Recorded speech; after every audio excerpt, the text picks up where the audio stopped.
My name is Colin Yeager. I teach in the English department at Rutgers University, and I'm the director of the Center for Cultural Analysis, which is the sponsor of this event. And I'm also this year with my colleague Meredith McGill co-directing our seminar on the commons, on the topic of the commons.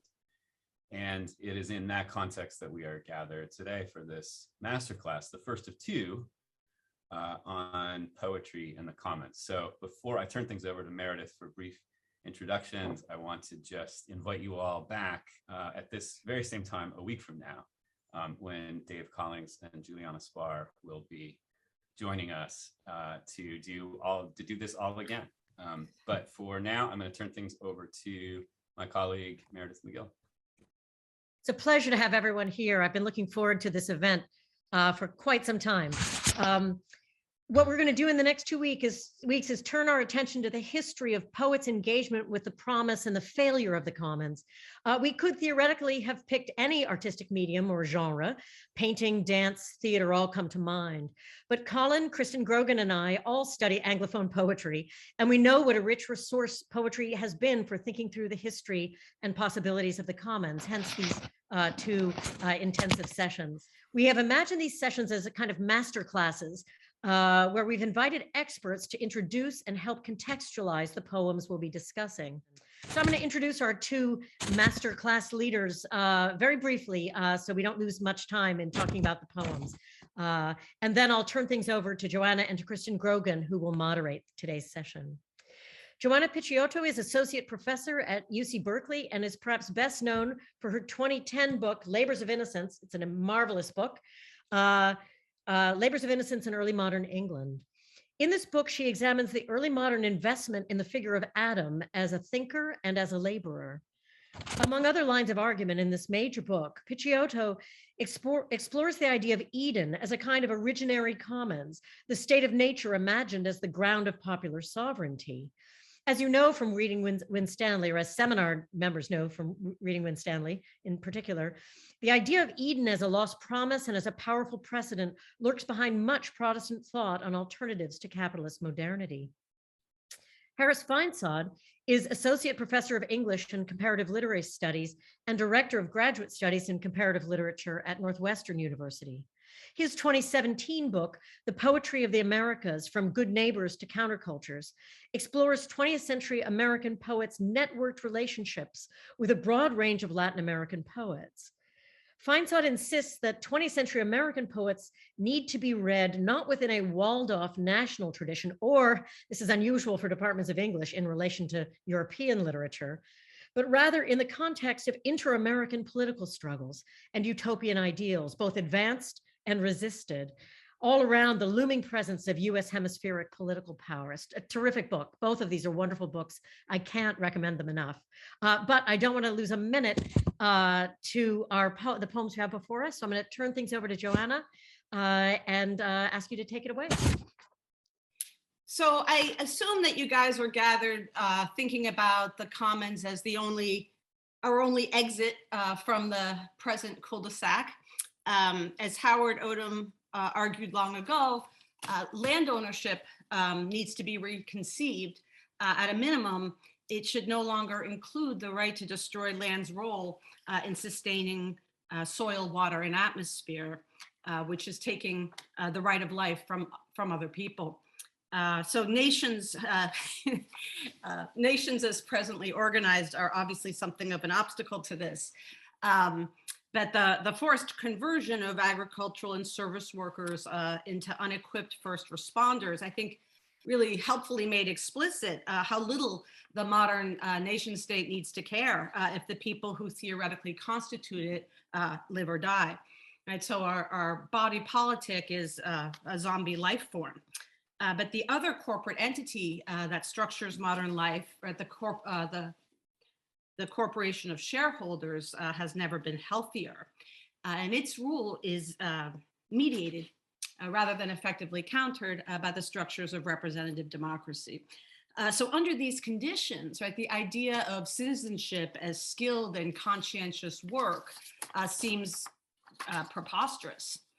And I think the emergence of a quasi-professionalized group of people called activists, a word of very recent vintage, as Jonathan Smucker has discussed, right, is itself a kind of manifestation of the failure of popular sovereignty. And hence the desperate experiment of putting an actual corporation, right, the Trump brand, at the head of state. I think the fantasy of a country run like a business was that citizens might actually become shareholders, right, participants in power as it's actually wielded.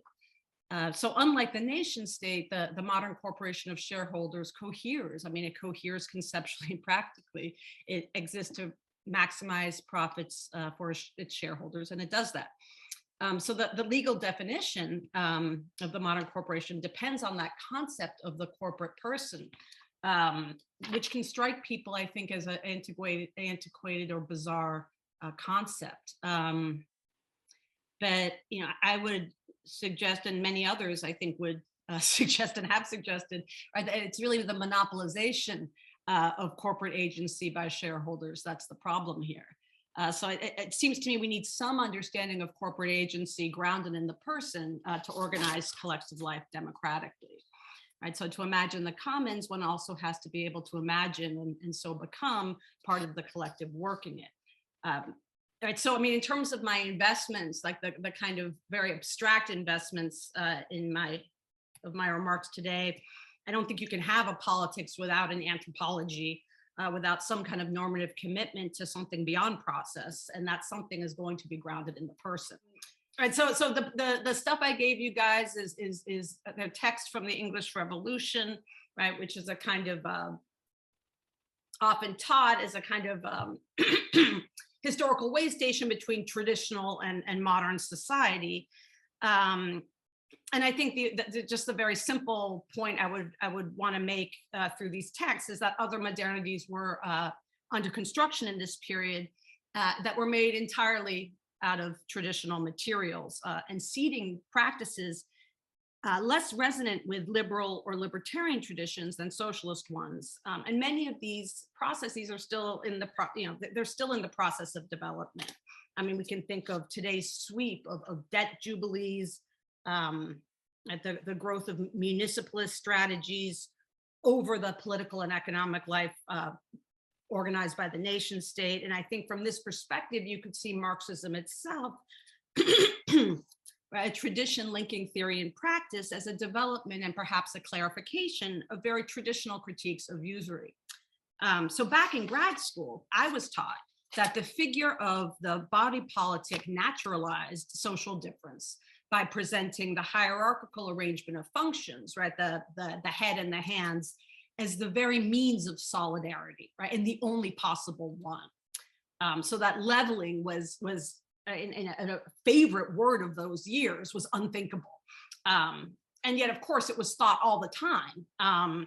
So that Pauline metaphor of the body of Christ and its members, right, this person into which one is incorporated under conditions of absolute equality, as Galatians 3:28 tells us, right, the apostles in Acts 2 that had all things in common. I mean, so I think historicism, as I was introduced to it, was really this tireless effort, right, to constantly conjure up imaginary limits on the thinkable in traditional society to explain how capitalist modernity, eventually happened. But it actually, obviously it took centuries to put Eucharistic metaphors of corporate personhood to work for feudal structures. And as Kantorowicz showed long ago, the result was sacerdotal kingship, priestly privilege, and so on, right? But in ambivalent and reversible forms that made them continually available for popular challenges to both institutions. Right, so just the uncompromising egalitarianism of the dominant strain of Christian thought constitutes a permanent provocation to the church in all of its institutional incarnations. Right, so I mean, James Holston has put this really well, that the body politic image, right, that was conceptually blended, if you like, with Christ's collective body, could never have served its purpose if it hadn't balanced hierarchy with an appeal to corporeal association. And for that reason, it's a volatile figure wherever it appears in its hierarchical form. So, right, in the materials I gave you today are all around Charles's execution. I mean, that Herrick's poem a little before, but many contemporaries seized on the execution of the king as the occasion, right, to declare these very traditional truths in novel ways. So the removal of the false head made it possible to restore Christ as king and head of the body. So for many contemporaries, this is just a way to describe Christ's rising up in and as his people to govern themselves. Because Christ was, as Winstanley put it, right, the true and faithful leveler, or in my favorite formulation of his, the head leveler. The head leveler, right? So so the rising up of Christ and his sons and daughters was the second coming, right? There wouldn't be any other kind. So to make it as clear as possible to his readers, you know, when Stanley often referred to, right, to make clear that God was not something far off, as he put it, he often substituted and explained, right, the substitution for God with the word reason. Right, so the execution of Charles also had to be brought home to the heart, right? So that there was a conflict between reason and kingly power that had to fight it out in every individual in this kind of molecular way. So the king's execution coincides with Winstanley's sweet anointing, as he called it, right? So you see sovereignty passing kind of from one office holder to another. But right, this office, right, citizen as you like, right, licenses its holder to stand not just in relationship to, but as a representative of the larger whole of which he imagines himself a part. And in exemplary contrast to the king, right, he has to assume this office in such a way that engages others to join him. Right, so people trying to fill out this office, right, which has to be a general one. Right, they need to represent, they need to act on behalf of, and they need to feel like a corporate person. And so the restoration of the Commonwealth to its namesake needs to follow from that. And I think this is the challenge that revolutionary style and all these kind of novel communicative acts, right, that this was the challenge of revolutionary style, right, is how you translate traditional truths, right, long expressed and contained by ritual means, right, into practical activity.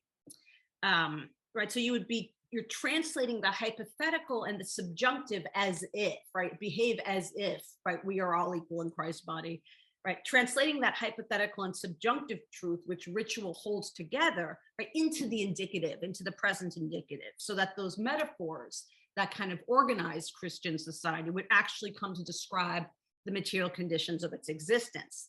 So this is not at all a kind of bending the mind towards the unthinkable, but rather the realization of what is constantly thought, but never practically realized.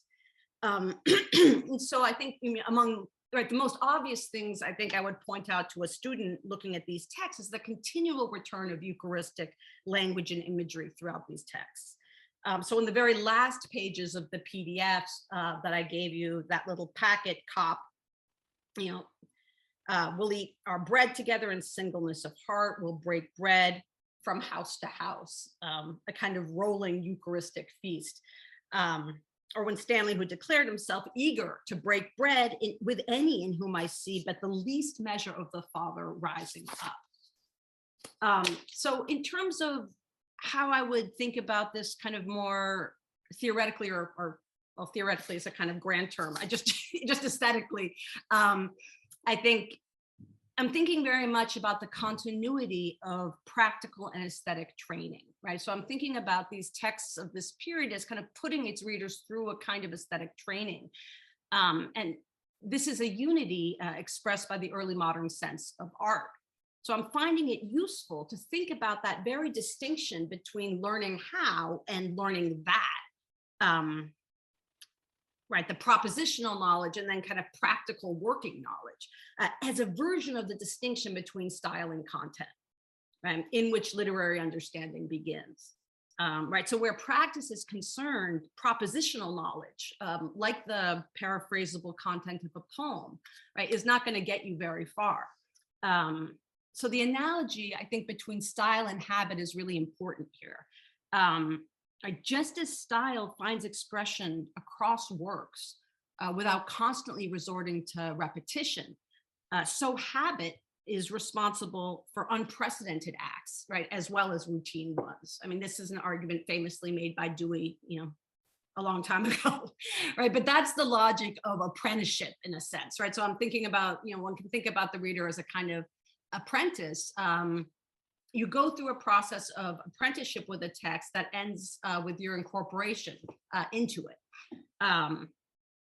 So in this sense, right, habit and style, right, you're cultivating the cultivation of habit, like the cultivation of a style, results in ways of behaving, right, rather than a rote set of behaviors that are continuously, right, because you want it to be continuously adaptable to circumstance. Right, so how does this work in relationship to the person? I'm suggesting that we expect from a poem to offer us a stylization of the human speaker in time. Right, so just as to kind of scan a poem is to participate in its making, engaging a poem's model of the person not only enables but requires our participation in that person's style of existence, right? In its way of being a person. And so again, I'm understanding the person as the grounds on which norms, as opposed to appetites, needs, or interests, can be articulated and expressed.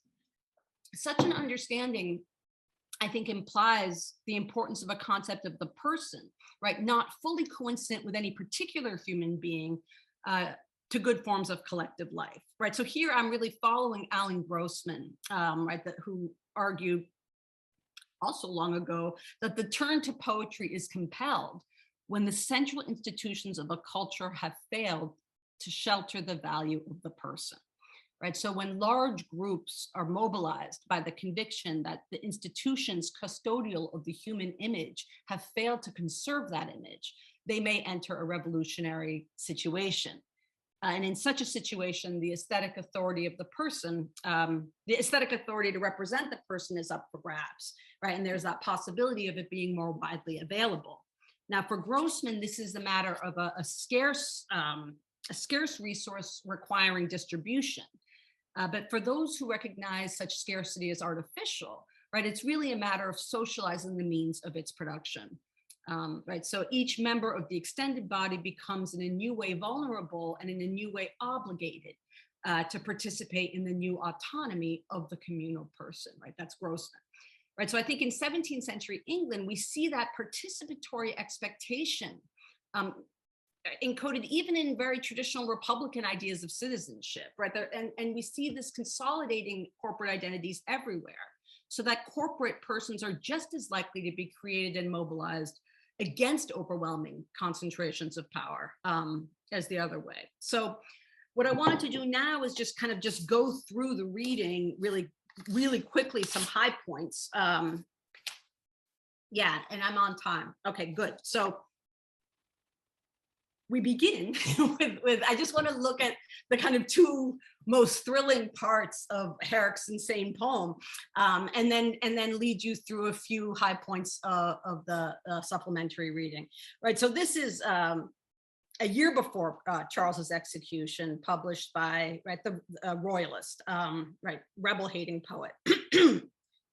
And what I really care about here, right, is right, in contrast to how I was taught about the body politic, right, as making kind of any kind of egalitarian order unthinkable. I mean, I think part of what this poem is really showing us is the unthinkability of the hierarchical model.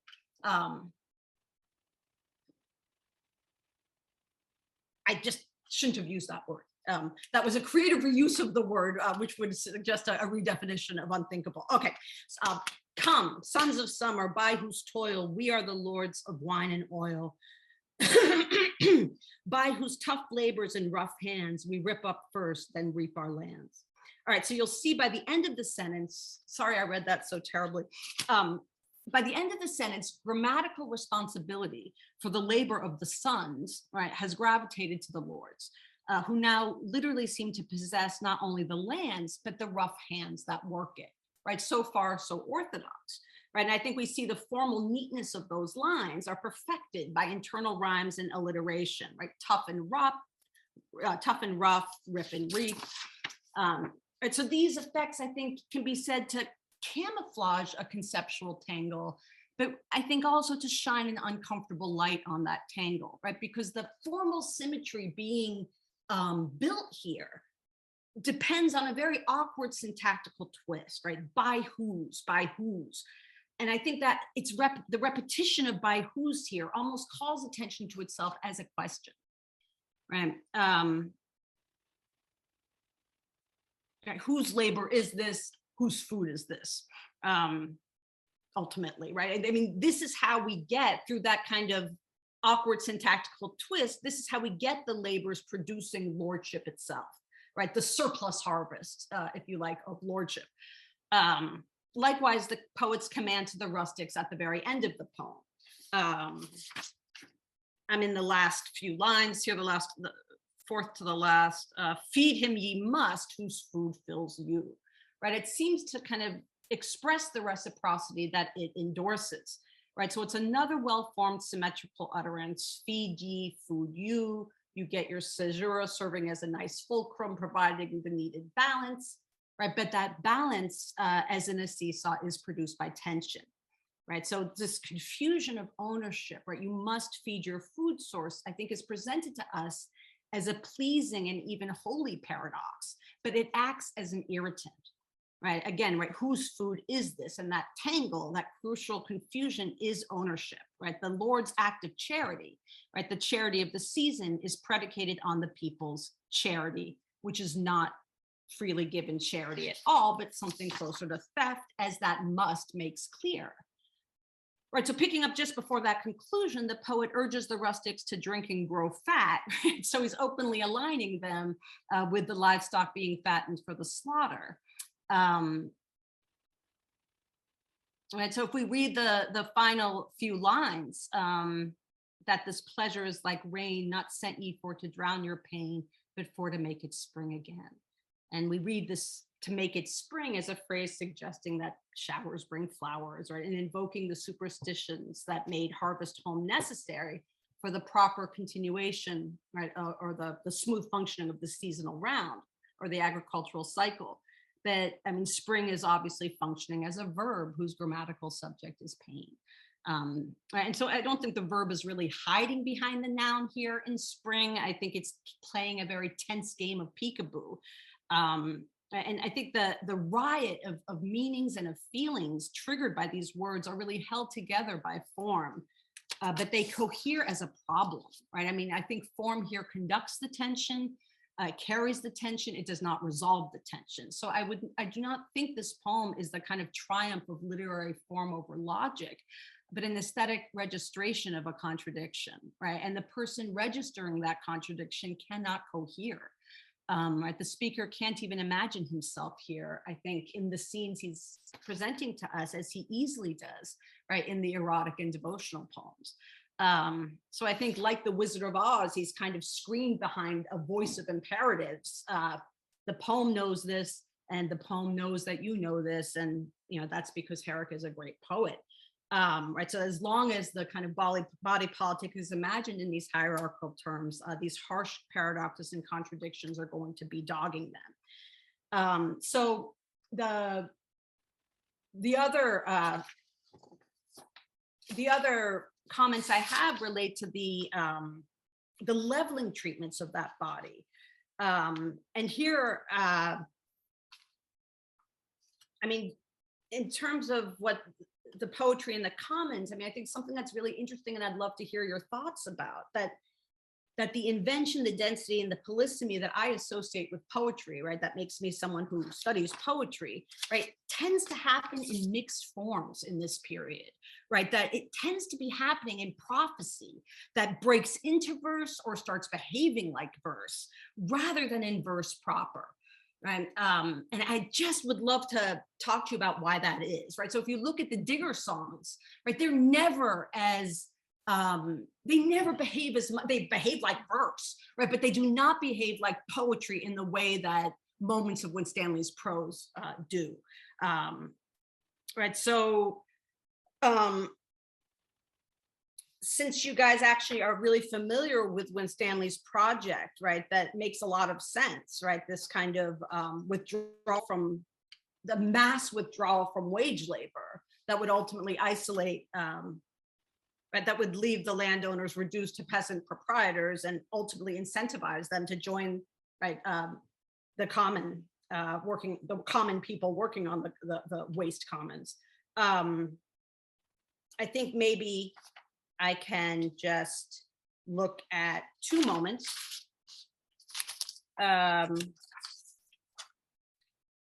Page 2 in your handout. My page numbers will refer to PDF numbers. So he describes a trance at the top of the chapter, where he hears the words, work together, eat bread together, declare this all abroad. And something I've always really admired about this part is how all is a modifier of abroad that also serves as a noun, right? The direct object of his declaring, right? So the all of communion, what he calls on page 10, the universal community, right? He is speaking as the all, to the all, about the all, which can only be restored to itself if everyone refuses to work for hire. Page 13 now, from the New Year's gift. This is his valedictory statement. So the bottom of 47 in his pages. This is the second text by him. And here I end, having put my arm as far as my strength will go to advance righteousness. I have writ, I have acted, I have peace. And here I would just have always really admired that shift of have, right, from the present perfect to the have of possession. But that shift here registering a continuity, right? Because his possession is simply the experienced consequence of the actions he has performed, right, with and on behalf of the Commonwealth. And I mean, I think maybe I should stop here because I'm actually over time now, but with COP, I think we could just look at the very beginning is a beautiful place maybe to open up. So I should say that COP makes clear on the top of page 19 that he's not doing sword leveling like the levelers. He's not doing digging leveling, although he's reconciled to them, and he thinks these men levelers are harbingers of the mass leveling in preparation, right? But so that the leveling that he's interested in is psychological, right? Is how will we live? How will we develop the habits, right? It's not a conceptual issue, right? It's how are we going to develop the habits to live as if the leveling truths of Christianity were indeed true. Right, and I mean, Style does some of the work. And I think that opening address, right? My dear one, all or none, everyone under the sun, my most excellent majesty in me. That strangely and variously transformed this form. I'd love to talk to you about what's happening in those lines. I'm going to abuse my moderator position to ask the first question, if that's okay. And I'd like to turn to the hot cart. I wondered if we could, open up thinking about the pleasures of this poem, the relationships between labor and pleasure. I'm baffled by your question because I consider this poem a kind of, an inverse of the revolutionary style that I saw working in the other. Do you want to explain your confusion? Sorry. This is like a really like strong royalist statement for kind of a very particular kind of Laudian image of the body politic when it's working properly, right?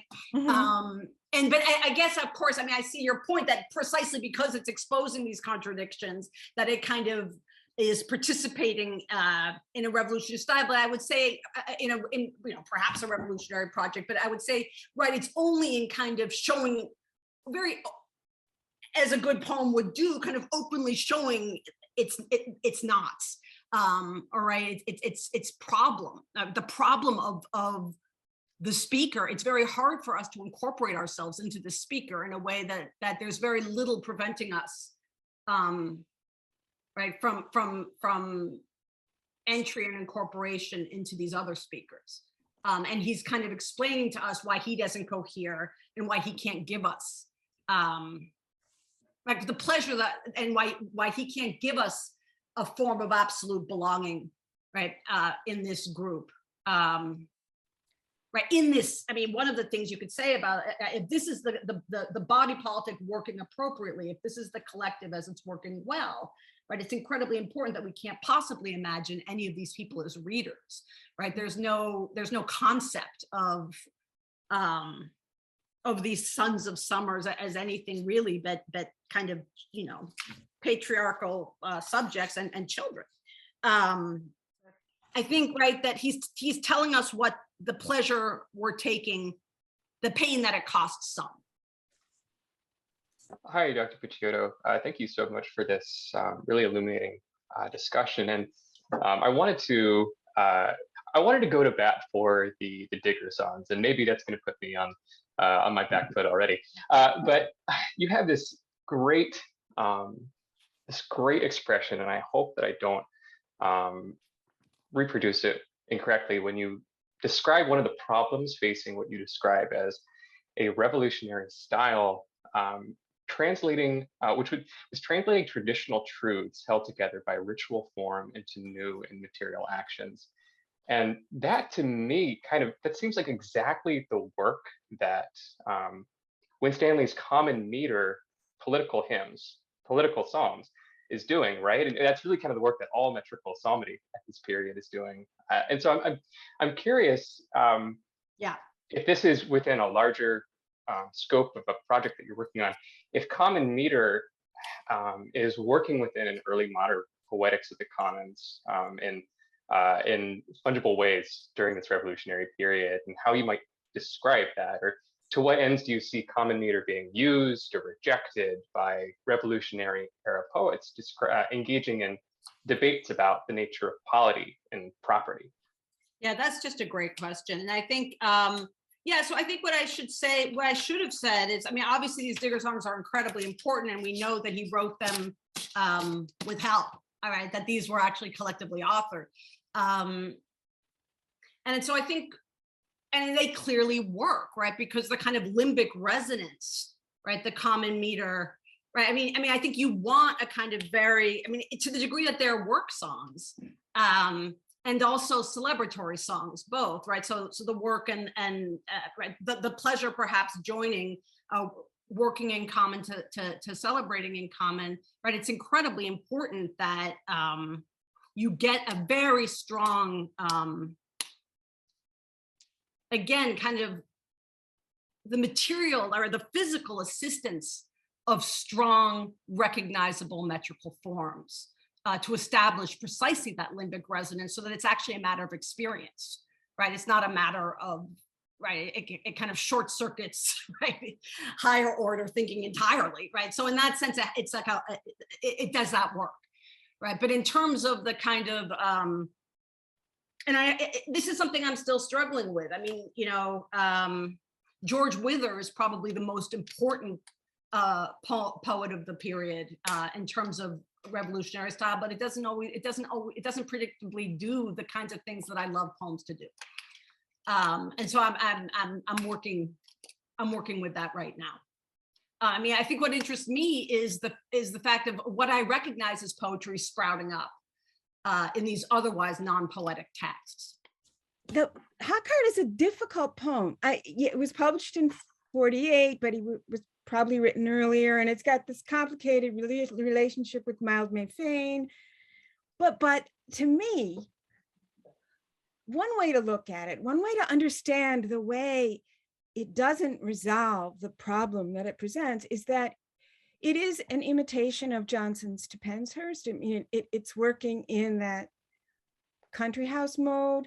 I mean, for Johnson, for Herrick, everything is ritual. So he's, you know, there's this ritual that he writes about, but there's the speaker is not really a lord of wine and oil. The speaker is writing the poem as a form of labor. The speaker doesn't belong to the people at the top, and he doesn't belong with the laborers either. So he's estranged from both of them. And I think that that's part of, and all the balancing and repetition, he's caught in that web. And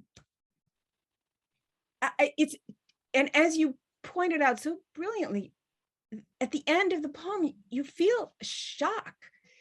You're not like, yeah, it's time for you guys to starve all winter.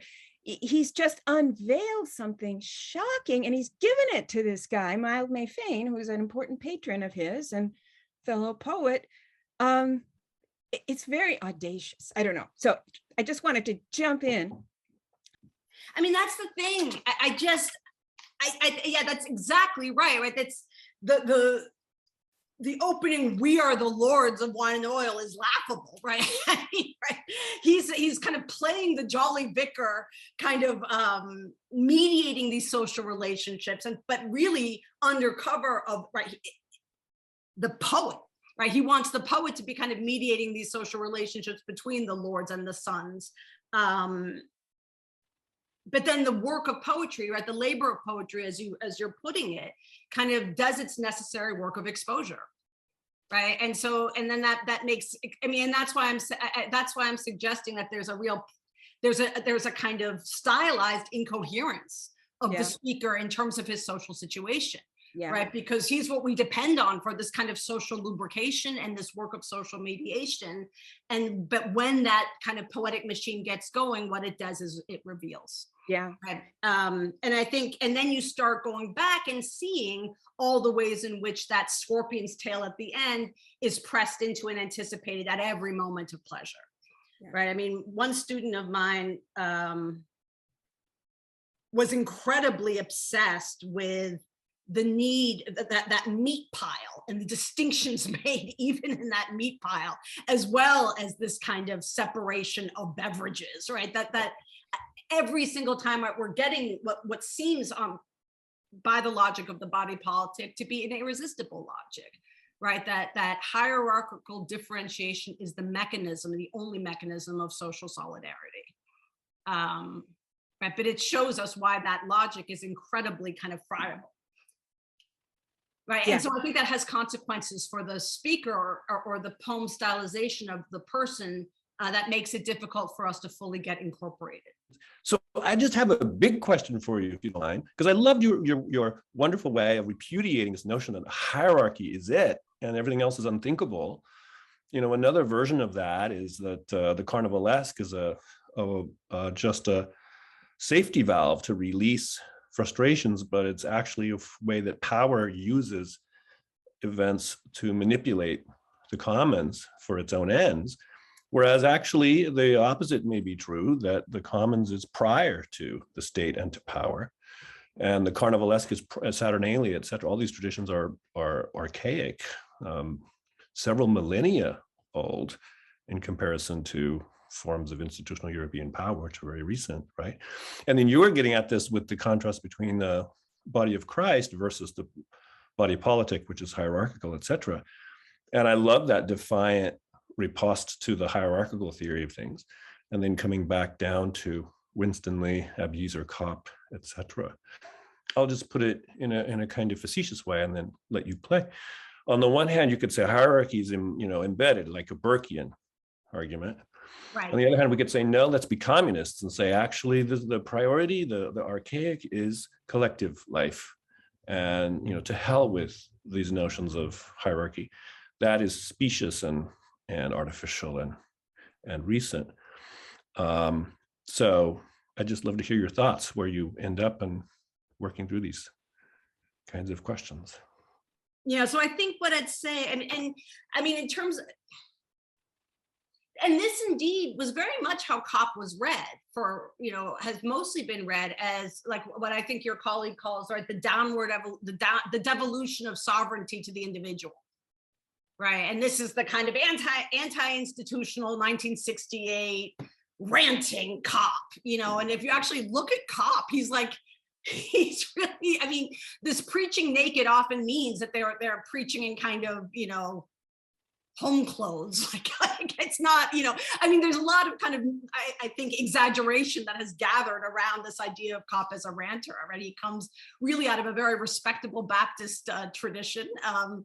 And, after this kind of real attempt kind of comes back into the fold, right? I mean, this is a real experiment. And when it doesn't work, right? I mean, And a lot of these people are kind of trying to do, and this is where the distinction between the religious and the political becomes really unhelpful, because if we think about all these, a lot of these people end up becoming part of the Quakers, right? The levelers, the diggers, right? Their leaders gravitate towards the Quakers. Now, what are the Quakers? What is their discipline? Their discipline is simply to choose to inhabit, right, this, right, what is ontologically, right, that the kind of fiction of historical priority, doing that work of representing ontological priority, they decide to exist in the creation, not under the curse, and they take the consequences, right? And so these Quakers call these openings, and what they are kind of cracks, right? So you go to a church and you're like, why, if the Bible says that a church is us, why are you going to a steeple house? And then you take the consequences and you sit in prison for years and you publish from there. Right? I mean, these actually have their roots in leveler discipline, right? You don't remove your hat when they drag you into court, right? You refuse the hat custom, right? So, I mean, and that's why our friend, you know, on Quaker Oats has his hat on, right? But, right, this isn't a kind of personal, this is not merely a kind of private forums, right? These were kind of efforts to create openings, what they called openings. So if we see the kind of openings that form brings up for COP, we can just begin with that opening address, that very challenging and aggressive intimacy, which is how love without respective persons might express itself. My dear one, all or none, everyone under the sun, mine own. Right. So I think, you know, one reading of that would be, right, this kind of possessive individual, literally incorporating the readers into himself. But what is this majesty, right? This excellent majesty is in me, and those parentheses are doing such beautiful work, right? I mean, he's the master of the parenthesis throughout, right? Because the parenthesis is always modestly presenting itself as an aside, but then aggressively interrupting, right, whatever stream of speech it's in, right? So it's a stylization at the level of punctuation of Christian humility in true passive aggressive form. Right. I mean, right. This majesty is, right, a part of a corporate person under construction, right, or under reconstruction or recovery. Right. So he's incorporating his interlocutors, whether they want to or not. But the all or none is also important, right, because he needs to have a principled indifference to who in particular is going to be listening. I think it's important that the majesty is not identified with the appetitive self.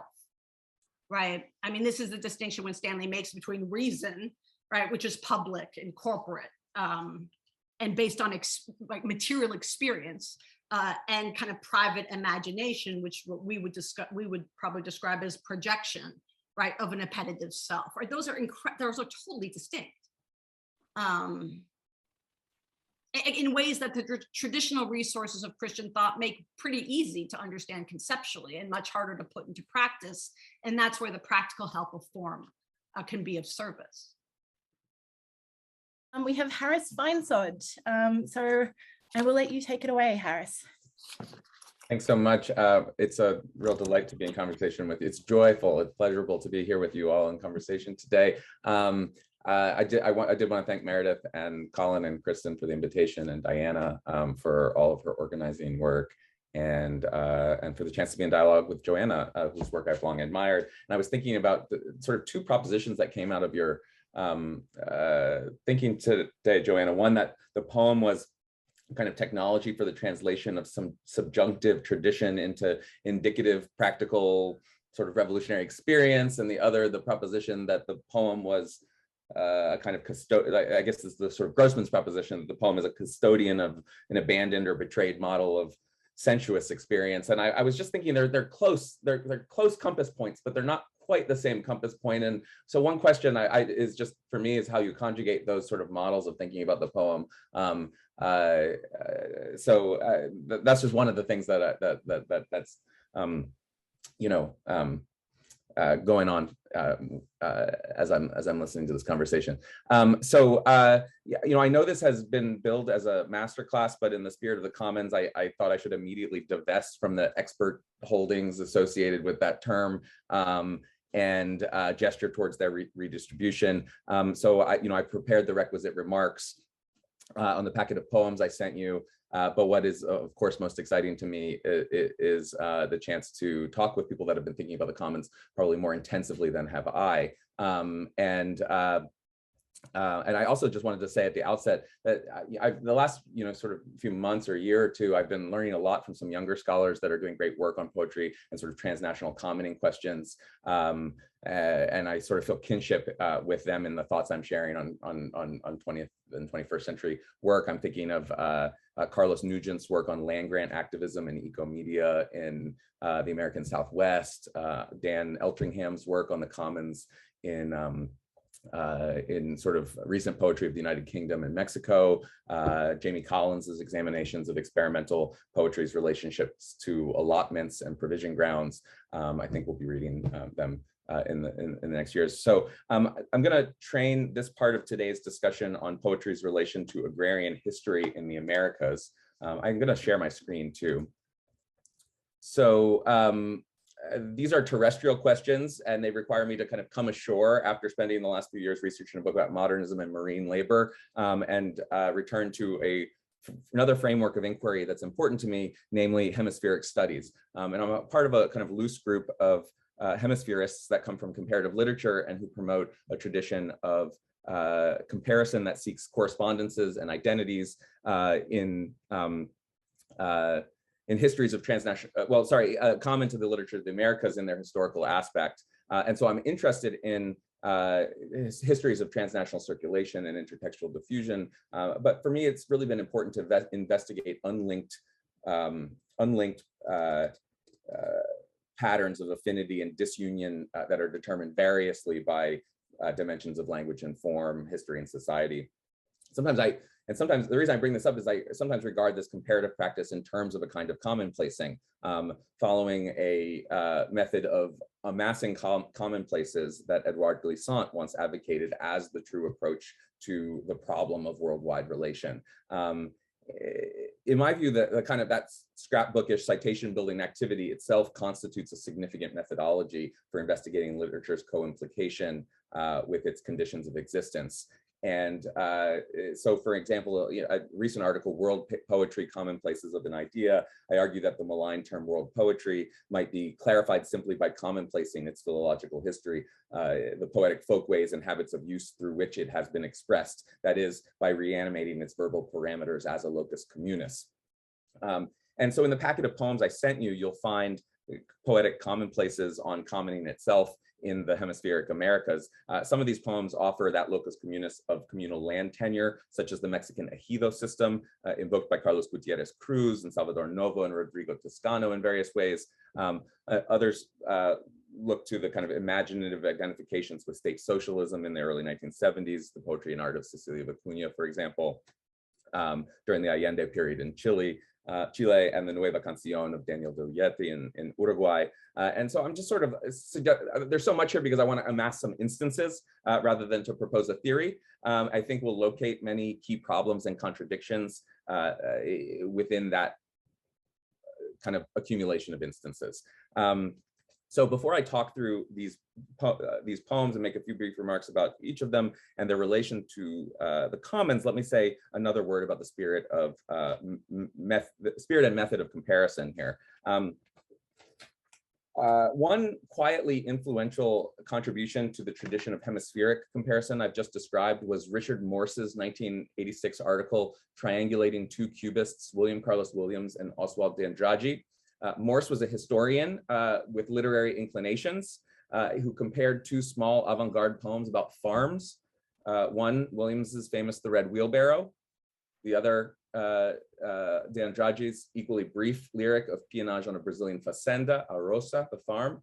And Roland Green has described Morse's approach as Georgic's read askance, a pithy way of expressing that Morse elicits nothing short of a comparative agrarian history of the Americas, premised only on close reading a few compressed lyrics. And I occasionally challenge students to take seriously Morse's claim that avant-garde poetry might be read well in terms of the material reality of agrarian history or other historical factors usually remote from the sorts of students who tend to interest themselves in avant-garde poetry. And with a few notable exceptions, it has not been an easy sell. But when Meredith and Kristen asked me to participate in this forum, I couldn't help but think once again of Morse's provocation. From the vantage of the Commons, his focus on the New Jersey yeoman small holding imagined by Williams and the larger fazenda imagined by D'Andrade elicit an image of agrarian property regimes. It is no great leap from the ideology of the wheelbarrow to that of the international combine harvester, or from the fazenda and hacienda to the latifundio and the agribusiness, the whole pantheon of agricultural enemies to commoning.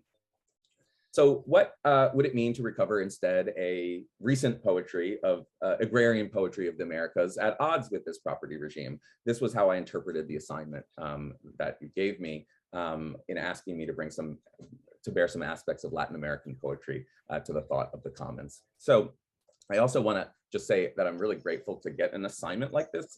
It allows me to continue populating a very unruly folder on my desktop, which is just called Poetry of the Americas Part 2, and that is in homage to the 1993 Charlie Sheen vehicle, Hot Shots Part 2, a satire about which I can say something quite serious if the moment demands it.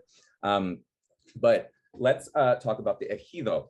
So first, a matter of language.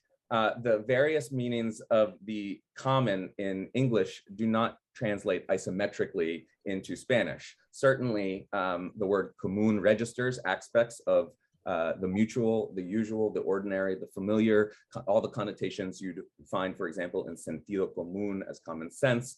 But in order to come to the histories of land tenancy and collective ownership embedded in the Commons as a definite article, one needs the term ejido, right? Which means literally the road of departure headed out of town. And so you see the social scientists Eilert and Simpson wrote this doorstopper book on which my papers are resting right now about Mexico's renewals of the ejido system during the revolutionary administrations of the 1920s and 1930s. And when he did, he titled the book The Ejido, Mexico's Way Out, which is a kind of double entendre for communal land tenancy as the departure road out of the village and the path to economic growth, right? The ejido has a long history in the Spanish Pyrenees, another long history within Spain's empire in the Americas, where land tenure, ownership, and distribution systems became governing preoccupations of the colonial project in Mexico. In that case, pre-Columbian land tenancy systems within, for instance, Nahuatl village life made commoning distinctions between Altepetlali, the lands divided by structures of kinship within villages, and Tlatmili, the fringe allotments, which are sort of related to the sort of common Spanish word milpa as the sort of small holding, right?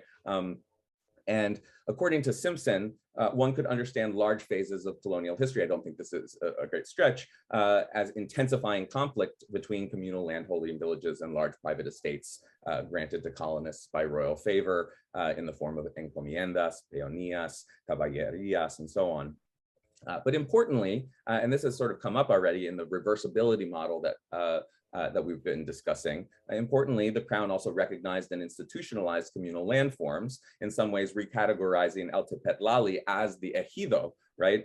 So to some extent, semi-communal land form tenure was in fact solidified by Spain through legal recognition of extant indigenous land systems. Now that's, you know, a containment strategy perhaps or something, right? But it is also a you know, a fact of history. So the ejido as we're talking about it would look something like what we understand as the commons, particularly the kind of the beyond the village waste commons reserved not for rotating tenancy, but for cattle grazing, for waste disposal, for open air grain threshing and winnowing, for beekeeping, for loafing, and so on. And some of what of that legal recognition, however, waned during the late 19th century, one of the great worldwide eras of intensive dispossession and new imperial partition, right? But for our purposes, what is, I think, particularly important to know is that the ejido was re-enshrined in Mexico's project of revolutionary state socialism in 1917 as a constitutional feature, right? So Article 27, which promised to hold in common and administer by the state a vast infrastructure of ejidos. As late as 1991, half of all arable land in Mexico, nearly 1/3 of all land, period, was organized by this constitutional fact. But it was precisely then on the brink of NAFTA that President Carlos Salinas proposed sweeping privatization reforms that dispossessed many of the ejidos. And that is the moment that Peter Linebaugh brings to the fore at the very beginning of his book, Magna Carta Manifesto, Liberties and Commons for All, begun in 2002. And which seems to me representative of the kind of alter globalization left's profusion of commoning theory as they sought to think through that passage from NAFTA to the WTO and so on. And so I'll just read a little bit about this. In a communique from the Lacandan jungle of Central America, Subcomandante Marcos, the spokesman of the revolt of indigenous people that burst upon the world in 1994, referred to Magna Carta. The brilliant postmodern revolt of Mexico cited a tedious pre-modern source of England in 1215. That reference prompted this book. A mistake in translation, he goes on to say, or rather an absence of translation altogether, because in Mexico it so happens everybody calls the Constitution the Magna Carta. The semantic error revealed a deeper truth, and I'm summarizing how extractive forces, arrayed against the beneficiaries of state-protected commoning meant that, in short, the ejido or village commons was destroyed and its legal protection, Article 27 of the Mexican Constitution, repealed. The story is repeated around the world. Now, that 1990s moment produced a huge body of social scientific literature on ejidos and many dramatic conflicts, including the sense that, like, for instance, the anthropologist Arturo Warman, one of the great scholars of the ejido, had now played a role in its betrayal in his advising role to Salinas. I'm no expert on this history. I've been fascinated to try to catch up to it in preparation for this event.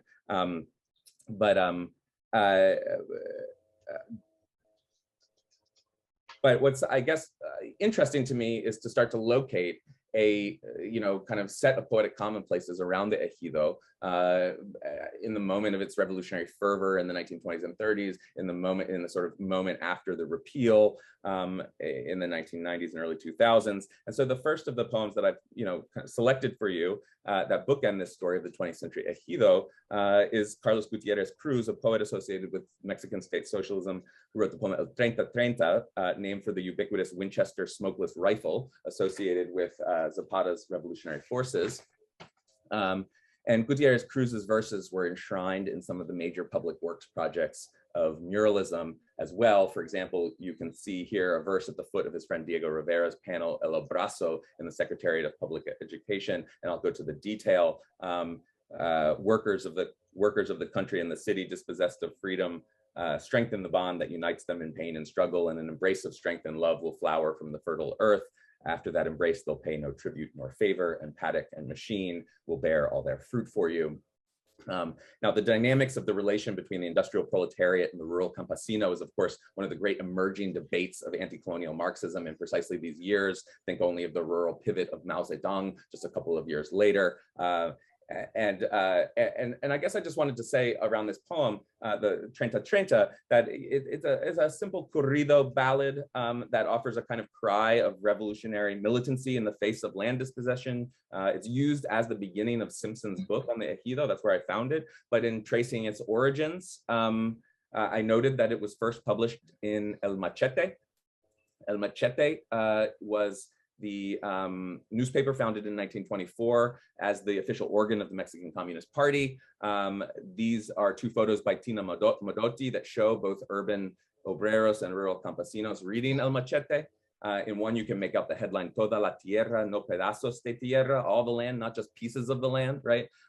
These are parts of Modotti's frequent ruminations on the place of agricultural militancy in the Mexican Revolution, such as her still lifes of cartridge belts, maize ears, and sickles. And two more side notes on this poem. First, on the corrido as a genre. In the late 1960s, Oscar Chavez, who was the Mexican exponent of Cuba's Nueva Trova movement, recorded Cruz's 3030 in the style of a traditional corrido. I think it's interesting to think that the corrido as a kind of intermediate form circulating between newspapers like El Machete, live performances, LP circulation in the sort of new mass marketplace for LPs in the post-war, and so on, is kind of retaining the spirit of that whole intermediate genre is sort of organized around the problem of land tenancy, basically, right? And so you know, if you start to extrapolate the fact that like early generation of scholars of like you know, Chicanx and Latinx poetry, for instance, I think of like Jose Limon's Mexican Ballads, Chicano Poems from 1992, really premised the entire tradition of Latinx poetry on the existence of the corrido, right? And the problem of the corrido, you start to see how these problems of land dispossession in Mexico organize also that whole sort of terrain of poetic experience as well. So, and here is where I start to think of like Carlos Nugent's recent work on, for instance, Reyes Tijerina and his activist program in New Mexico in the 1960s against, to sort of revive like Spanish land grant, communal land grant projects, and that those sort of semi-communal land tenancy projects that dated to the Spanish imperial form. So second, since I brought up the Nueva Trova movement here, this might be the moment just to mention briefly how this topos of commoning runs through the Nueva Canción protest music in general. So in your packets, I included the famous song Desalambrar, literally to cut the wire or to break the enclosure, right? And which Barbara Dane translates as tear down the fences. And this song is strongly associated with Victor Jara, the Chilean folk singer who was tortured and murdered in the weeks after the Pinochet coup. But it was written by Daniel Viglietti, the great Uruguayan singer-songwriter. And I wanted to show you the Paradon Records edition.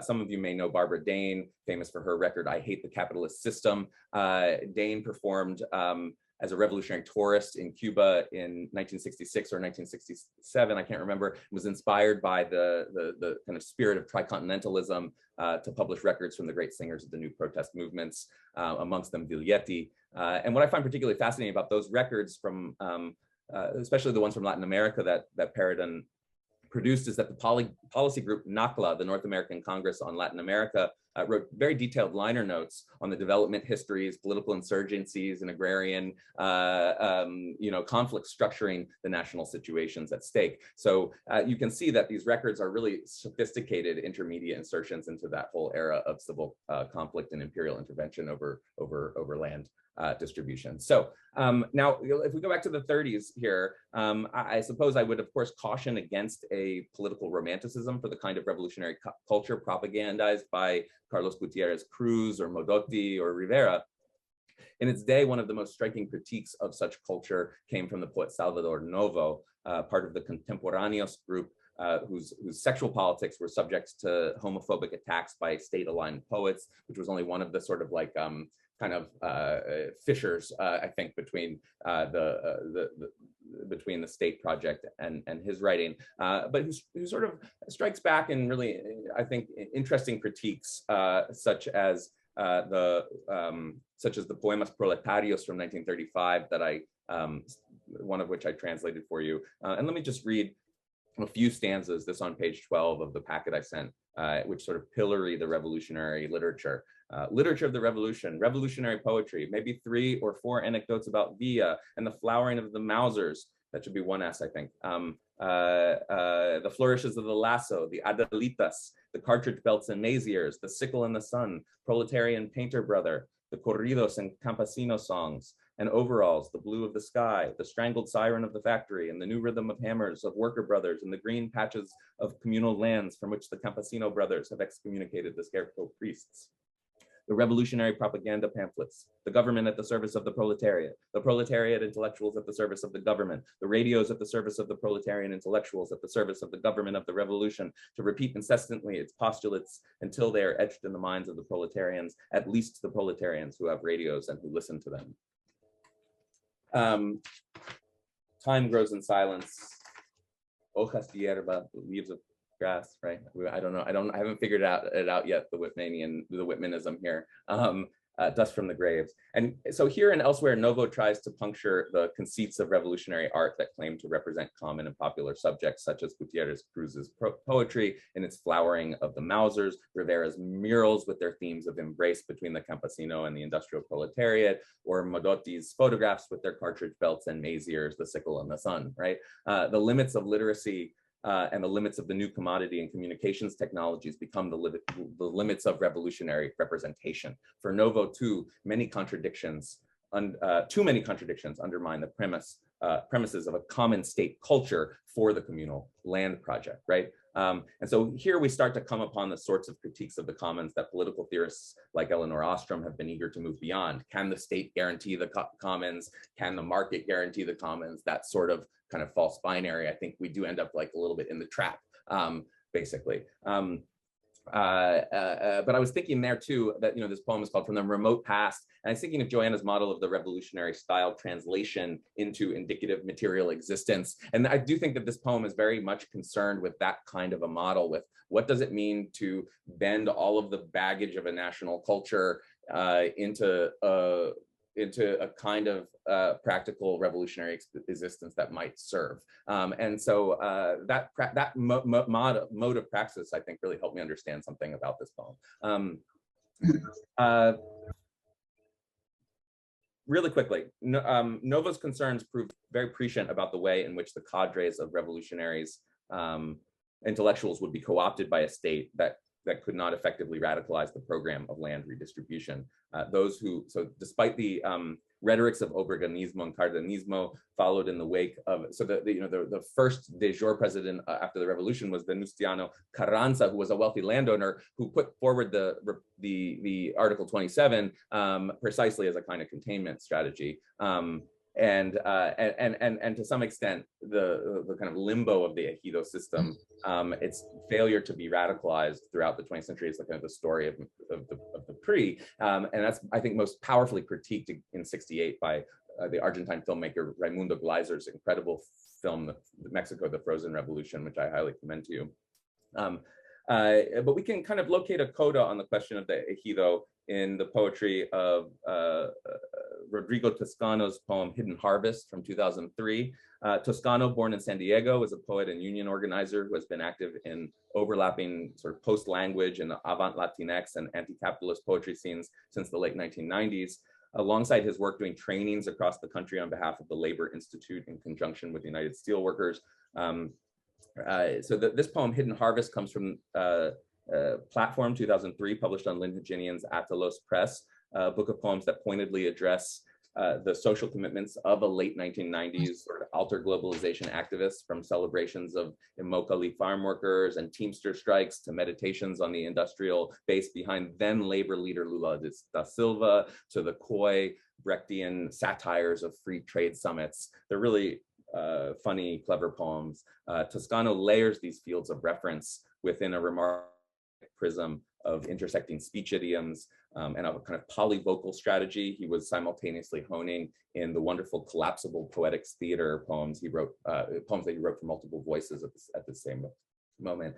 In that context, we see Hidden Harvest, a sort of post-NAFTA ejido poem. So the first 13-line unit suggests a vague scene of farm labor in an age of globalized food supply. And while each subsequent iteration of the sequence repeats the basic structure of syntax and lineation, several factors transform. So you get the scene of work changes to white collar work, then to service work, to the poetry reading as a kind of work, and so on. Later parts of the sequence reverse the physical relationship between the she pronoun and the he pronoun protagonists of the poem. The relationship also between self and class consciousness is something that each of these blocks work through, and the status of the agricultural commodities themselves. So I think what happens with this refrain that he keeps returning to, Ejido San Quintin, all are packed in ice and shifting to Great Britain, is a kind of leveling of experience, such that all the poem's variations on work, experience, relationality, consciousness, ultimately get sort of run through a supply chain rhythm of repetition with difference. In other words, this poem is trying to work out the relationship between various fields of experience and participation and processes of neoliberal privatization. It's another experiment, I think, in that sense, right? I'll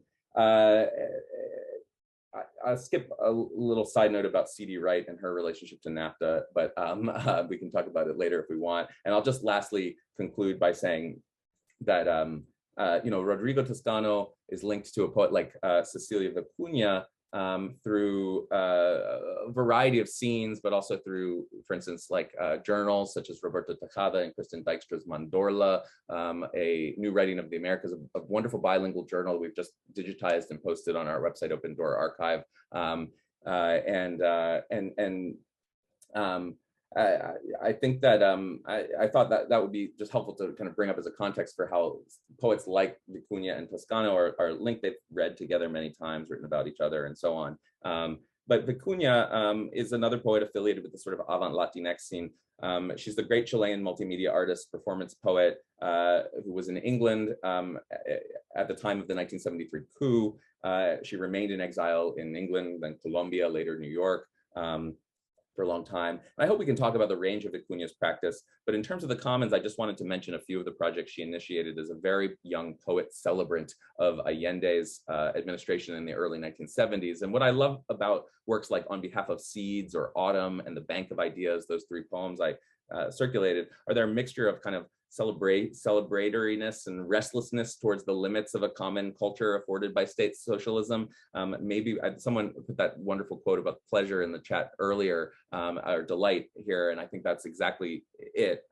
Maybe by the year 2000, she has Allende saying in a kind of tragically foreshortened premonitory stagism, these poems suggest a state that serves, they suggest a state project that serves an untrammeled social imagination and its ecological fortunes, right? So I think that's another model of reversibility here that's really powerful within these poems. And they link the conjuncture also of the early 1970s to that kind of like anti-globalization moment of 2000. So I think I've also been trying to trace like a few generational cycles of how the 30s, the 60s, 70s, and this 90s moment work in linked ways. And ending with Vicuña as someone that I think offers maybe a generational cycle of kind of phantasmatic promise rather than frozen disappointment.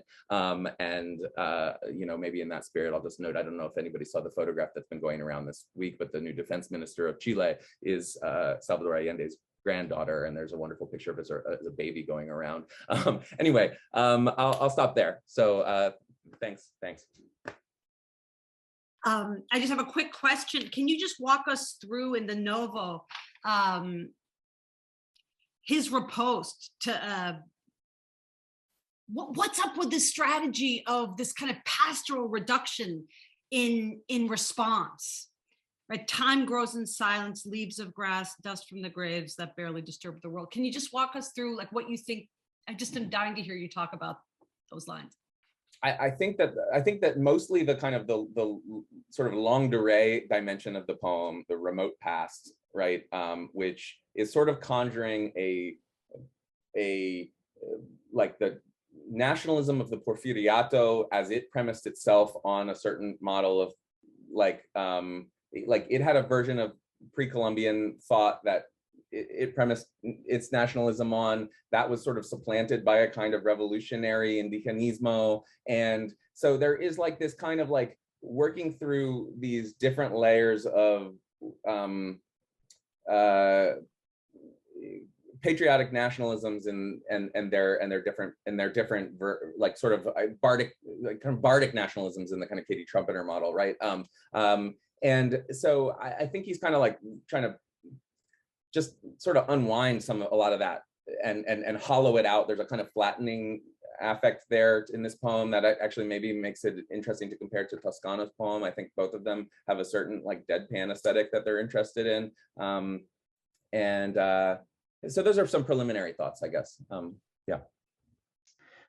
I wonder if you reflect on how you handle, I don't know, I've asked you this question a million times, but how do you handle this kind of comparison that has to move across media context, cultural context, where the premises that actually feed into the way the poems do what they do are so distinct, so that even though you're tracing a motive, you're in a way you're not reading the same, you're not seeing the same thing. I mean, I guess that was sort of what I was getting at by starting with the proposition that like the red wheelbarrow requires you to really take seriously the whole question of kind of agrarian history, right? I think that like a kind of radicalization of like kind of contextualism in that sense is something that interests me. And I think that every poem is a social proposition in that way. You could think of it as an Adornian sort of negative social proposition. Sometimes it hides the structure of relationship, but not every poem I think is in that Right. that negative relationship to its world. So I don't know. I mean, as a kind of practical matter, this is why I've sort of like I hope it's not like too glib for this particular occasion, suggested that commonplacing is kind of a good way to do that, actually, right?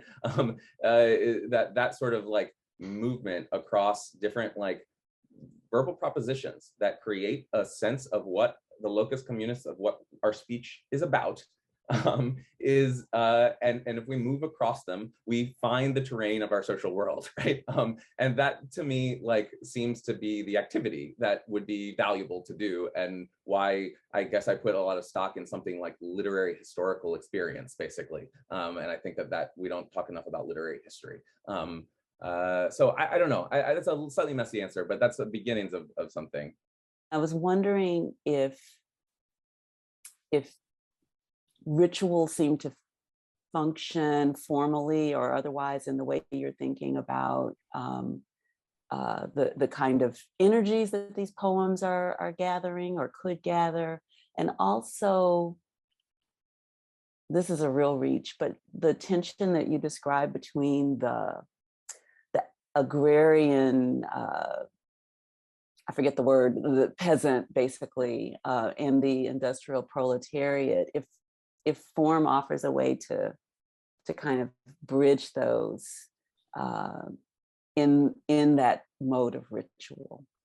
Yeah, I mean, just to answer the last part, I mean, that could be a sort of, I suppose that could be a sort of like, you know, counterblast to sort of Novo's critique of all this stuff, is that you know, the corrido is a kind of embodied campesino practice, right? That like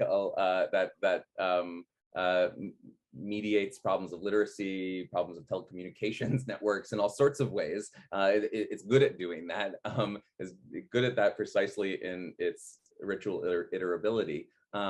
And so that would be one piece of this. The kind of performance poetics of Cecilia's work is, you know, of infinite fascination. I mean, I don't know if anyone here has had the opportunity. I imagine you probably have, Evie, to see her perform.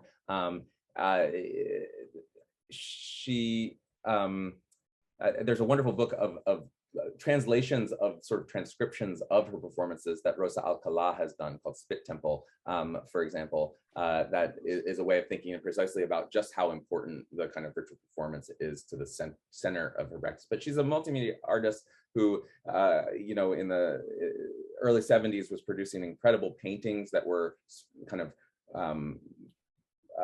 taking like the colonial motifs of the Cusco school of painters, and then putting Angela Davis and Marx and Lenin and Allende in the paintings and stuff, and they're just incredible. So she's worked, and then she's an enormously wonderful textile artist as well. And as you can see in like the Autumn piece, for instance, which kind of ends up as a sort of poetic artifact of a conceptual performance of some kind.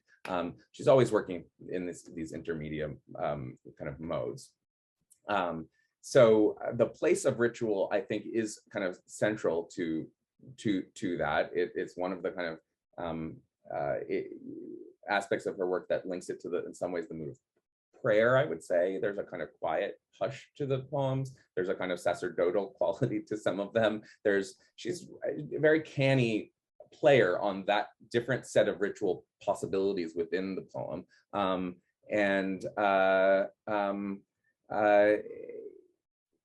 Toscano is working in a slightly different performance idiom, but is likewise, I mean, he kind of capable of kind of multiplying personhood in his poems and in these incredible ways, speaking in, you know, he'll perform multiple voices in these sort of like little Brechtian farces and things. And so I guess what I would say to you is that there's a dramatic impetus to almost everything I talked about today.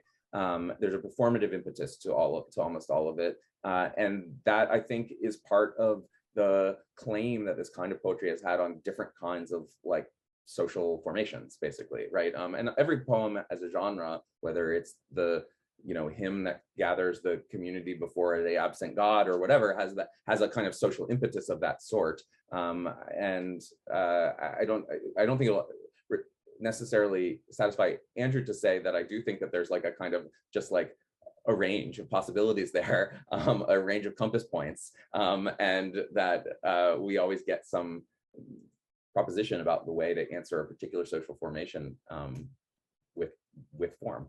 Yeah. So it strikes me in all of these pieces that poetics is really sort of interested in sort of making palpable and sensuous this relationship between language and embodiment, whether it has to do with relationships to the land and with cultivation.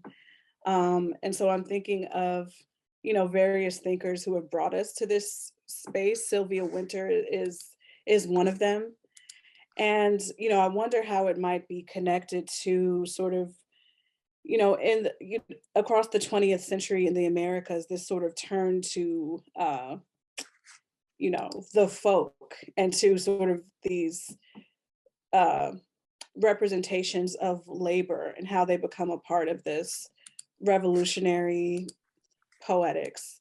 So I was wondering if you could say a little bit more about that. I mean, it's just a sort of question for curiosity. And then maybe if there's still time to talk about commonplacing. I mean, you talked about wanting to amass some instances rather than articulating a theory. And maybe you could say more about that as a kind of method, which seems to sort of come out of some of the literature you've been discussing. I guess, I'm tempted to answer sort of by just talking about the ways in which a poet like Salvador Novo is distrustful of the plenitude of fervent experience as the basis of in other words, there's a kind of like discursive mode and there's a embodied mode or something, right? So I guess I sort of live with Novo's distrust, but I also am like often borne away by Viglietti's communitarian song, and and that is another version of this kind of paradoxical reversible tension, I think, that we've been talking about.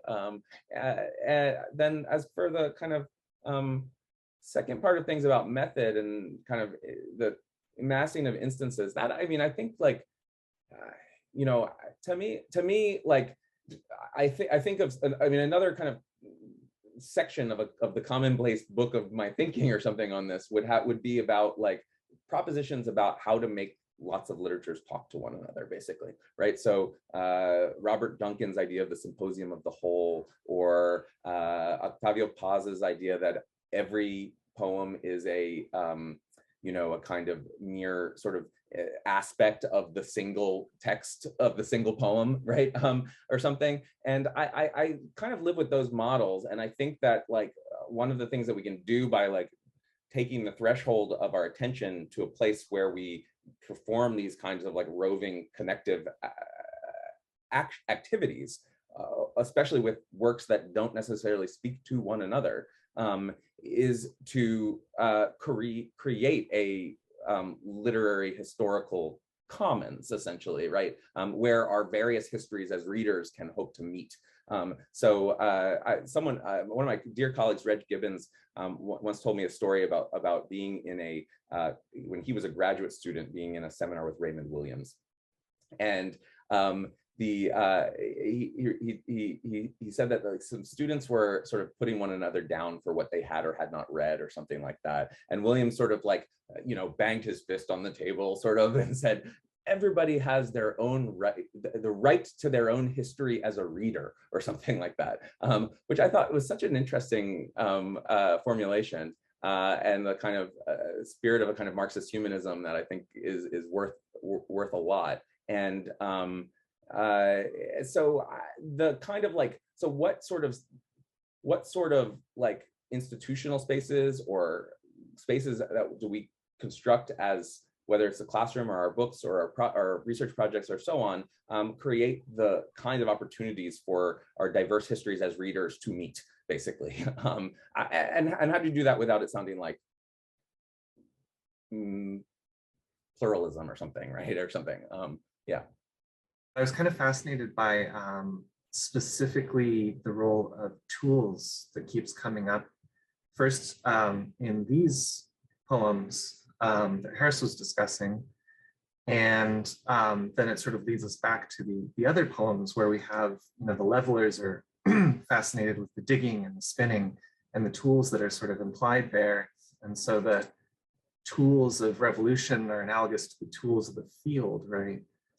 So I'm just trying to figure out like if there's a there in thinking about specifically tools rather than something more abstract like labor. Yeah, I would lean into that. I would probably try to do it in a way that wasn't about like the sort of Heideggerian sort of version of things, is like in what way is the poem like the, hammer or whatever. But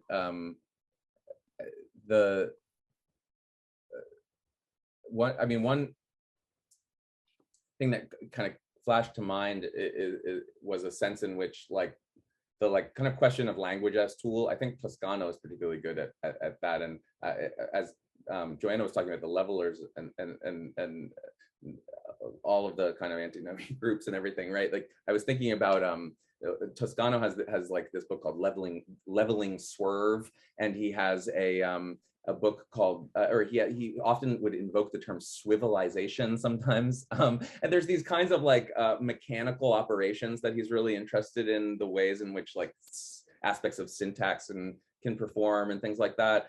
So that's like a place that I would start to think about what the like linguistic forms of like this kind of toolish orientation would take. That would be the kind of so much depends of Williams as well, right? So you'd have a lot to kind of work through, I think. I'd like to hand back over to Harris and Joanna, maybe to speak to each other for a few minutes and to offer any final or synthesizing comments if you have any.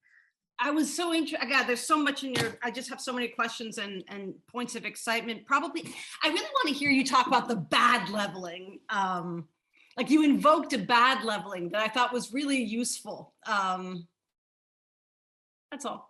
Oh, yeah, bad leveling. I don't know. Yeah, I mean, well, I guess we were talking about listing and listing as leveling, and then we were talking about like the kind of the kind of static grammatical structure of the poem and syntactic structure of the poem that like that Toscano employs, and that's like a kind of like thing in which things come in and out, and there's a sort of accumulation and repetition with difference or something. So there's these different just within the range of options that we have here today, there are these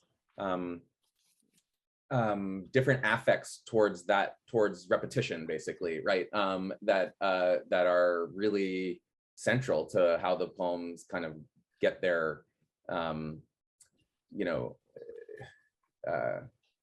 get their purchase on, get their bite or something. It comes out of that affect towards repetition. I'm unable to synthesize this wonderful conversation, except for the fact that we will put these poems down and pick up another group for next week. Okay, perfect. Thanks so much. Great, thanks everybody. And let's tune back into this station in a week's time. Thanks so much. All.